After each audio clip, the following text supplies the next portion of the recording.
Mas mahirap ang tinatagong relasyon dahil walang nakakaalam. Yung tipong patago na nga kayo magkita, patago pa ang lambingan, tapos ano ang ending? Patago ka rin masasaktan. Mahirap ang tagong relasyon, danas ko yan. Nakakapuno ng memory ng CP.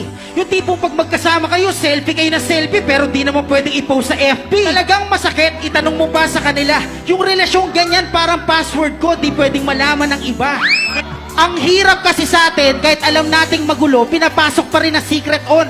Secret kasi yung minamahal mo, may iba pang karelasyon. Nasa akin lang